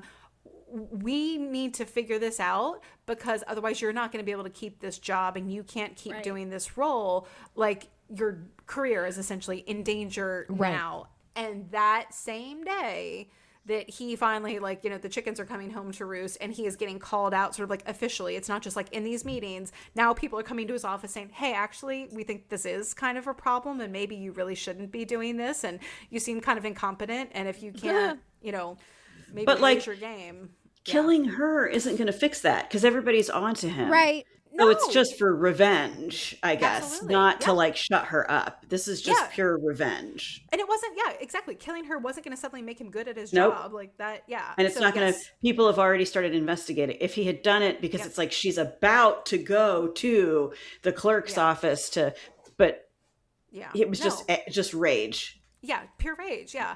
They looked at Dewey Lee, again, the guy who found the evidence, but, they're just, this was by the defense, they were trying to, throw suspicion on him to create reasonable doubt, but there was really no there.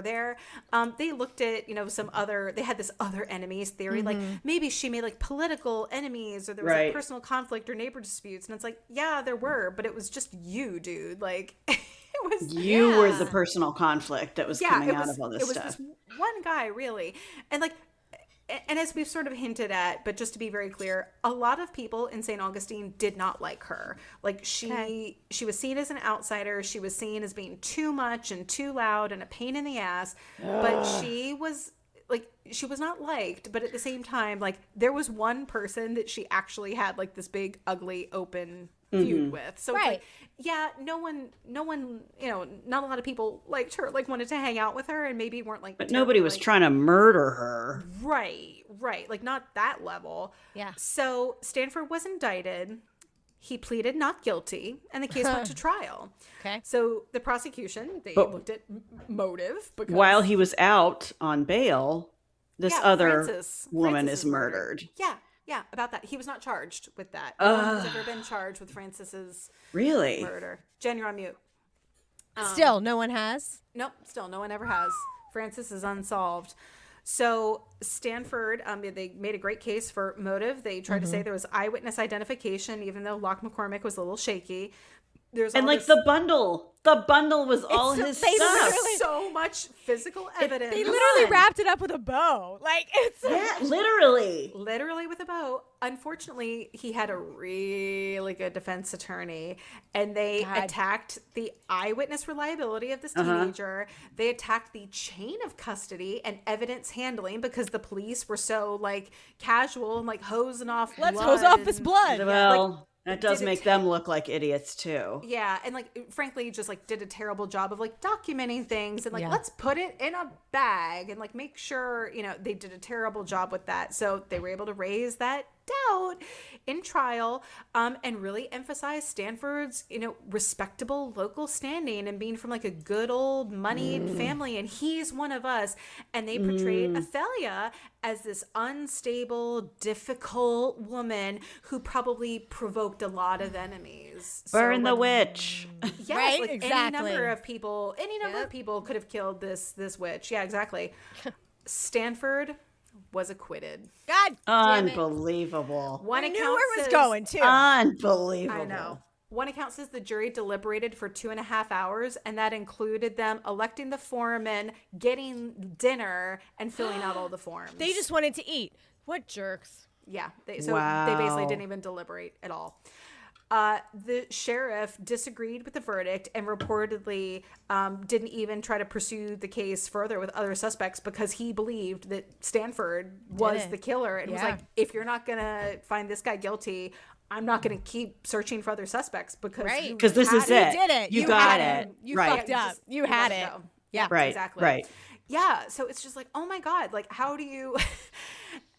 How do you bungle this badly? But people said that, like, the police, it seemed like, were incompetent at best, and at the worst were positively biased against Stanford. And we're like, let's help you, because we don't want to, like... Well, you said the KKK was really active. He might have been in, and some of them might have been in, so they're going to help out a brother. For sure. Olivia, that is not out of the realm of possibility. Yeah. Yeah, but, like... Even today, so it's like, someone brought this up on one of the podcasts I was listening to about this, and they said, well, even today, unfortunately, because the evidence was so mishandled with like DNA testing and all the things, it's like, well, there's obviously evidence. This is an unsolved case. Now you know. But for both her and Francis, they said, can we go back and test any of the evidence now with what we have?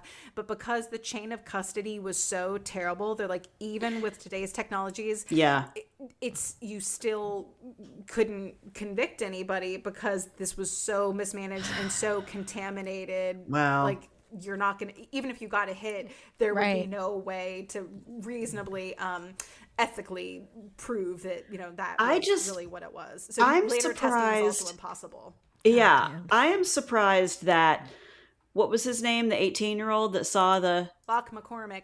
Locke, yeah. I'm surprised that Locke hasn't, everybody's now dead. He's safe. His family, how come he's not coming out? Or it was so long ago, maybe he really doesn't, maybe his memory got so brainwashed. Maybe he really doesn't remember. Yeah. I don't know, but Athalia's murder remains officially unsolved, as does Francis Bemis's murder. So, any evidence is either lost, discarded, or has been compromised. But this is this fascinating case at the intersection of gender and class and small town power and botched evidence and this feud that escalated because this man was like, how dare you, a woman, an outsider, say anything about my credentials. Yeah, but she wasn't just, I don't know. I think it's unfair to say, because a lot of the evidence I've heard about this case was that she was this busybody who got murdered, and it's no, she was so much more than that. She was this model and this performer and an actress and a socialite and a caregiver, and she was in real estate, and she was politically active and outspoken. She had such a more interesting and nuanced life, but her death made her infamous because it was so salacious. So that is Athalia Ponsell Lindsley, a Florida floozy, struck down too soon. Sorry, Florida floozy. Good grief. I think we all know what happened. I think it's incredibly obvious, right? Yeah. There's no doubt. It just sucks that there wasn't actual justice. And Stanford lived out his life, I guess. He sure did. He did lose that job ultimately. So good. There was that. So yeah, it was good. Yeah, for all your efforts. At least there's that. Yeah, if somebody was like, yeah, no, you are incompetent. Her husband, he also just, he stayed in the area. Jinx, he lived out his life pretty quietly. But yeah, I was like, it's wow. Makes me want to, I don't know, go to St. Augustine and go to Marine Street and pour one out for Athalia. Yeah. I mean, we could. It's not a long trip for Athalia. On our way down to Versace's mansion that we're going to totally spend a weekend in. Justice for Clementine. Clementine. I mean, poor I little think baby so Blue sad. Jay. Yeah. Little baby Blue Jay. And what about her dogs? They probably went back to the pound. I hope somebody took them. I hope that her husband took them. Yeah. I couldn't find anything about the fate of the dogs, unfortunately, but hopefully they all got wonderful, loving, forever homes. Yeah. We're going to say that's what happened. That's what we're going to say. That's what the only thing I need right now. Yeah. That's right. Yeah. In our version of the dogs live a happy life. Happily. They At thrived least. even. Yes. Yeah. Absolutely. Wow. Athalia Ponsell Lindsley. May she rest. May she rest. May she slay in peace. May she slay in peace, you Florida floozy. May she slay in peace. We'll pour one out to her one day. I think it should be a different trip than Versace because we go in two different directions. Well, that's true. And the Bright Line doesn't go north enough to get us up there. No. So yeah, we'll do that on our murder tour of the North. It'll just be our first stop. There we go. Our first stop is that kicking house. it off. Yeah. Kicking it off, celebrating a floozy gone too soon. Yeah. I love Yeah. it. Yeah. Yep. I love it. All right. So there Well you have it. done. Wow. Wow. Well, All right, floozies, friends. till next See you time. next time, indeed. Have a lovely evening. Bye. And scene. Thanks for listening to this week's episode of the Wicked Stage Pod.